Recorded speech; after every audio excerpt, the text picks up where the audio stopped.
நான் எந்த கட்சியும் சார்ந்தவள் இல்லை. பொதுமக்களில் ஒருத்தியாக நான் பேசுகிறேன். அனைவருக்கும் நன்றி. இப்போ தான் எல்லோரும் பெருமூச்சு விட்டுப்பாங்க, நாளைக்கு வந்து பதவியேற்கிறார் அப்படின்னு சொல்லி.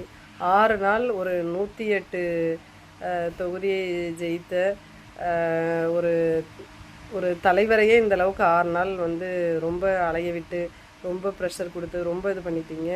இதுதான் வந்து தமிழ்நாடு முழுசும் நடக்கிறது. ஒவ்வொரு சர்டிஃபிகேட்டுக்காக ஒவ்வொரு பாமர மக்களும், மிடில் கிளாஸ் ஃபேமிலியும் இப்படி தான் அலைஞ்சிக்கிட்டு இருக்காங்க. ஒரு சின்ன சர்டிஃபிகேட் வாங்குறதா இருந்தாலும் எதுக்காக இருந்தாலும் அதுக்குன்னு சொல்லி ரொம்ப அலைய விடுறாங்க. இந்த அலைச்சல் தான் முதல்வர் ஆக போகிற விஜயண்ணாவும் அலைஞ்சிருக்காங்க. அதனால் எங்களோட கஷ்டம் என்னன்னா அவங்களுக்கும் புரிஞ்சிருக்கும், கண்டிப்பாக புரிஞ்சிருக்கும். இந்த 6 நாளும் 108 ஆம்புலன்ஸில் போன மாதிரியே தான் எங்களுக்கு இருந்துச்சு, திக்குன்னு இருந்துச்சு. எப்போ என்ன நடக்குமோ என்னமோ நினச்சிட்டு இருந்தோம். இப்போ நாளைக்கு பதவியே இருக்கிறாங்கன்னு சொல்லி இந்த நியூஸ் போட்டப்போ கூட நம்ப முடியலை.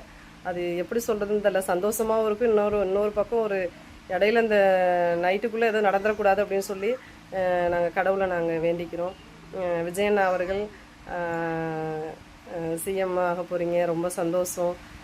எங்கள் குடும்பத்தின் சார்பாகவும் தமிழக மக்களின் சார்பாகவும் வாழ்த்துக்கள். எல்லோரும் உங்களுக்காக வேண்டிக்கிறோம். நீங்கள் அந்த சிஎம் சீட்டில் உட்காந்து தமிழகத்தை நல்லபடியாக ஆட்சி செய்யணும்னு நாங்கள் உங்களை மனமாற வாழ்த்துக்கிறோம். நன்றி, வணக்கம்.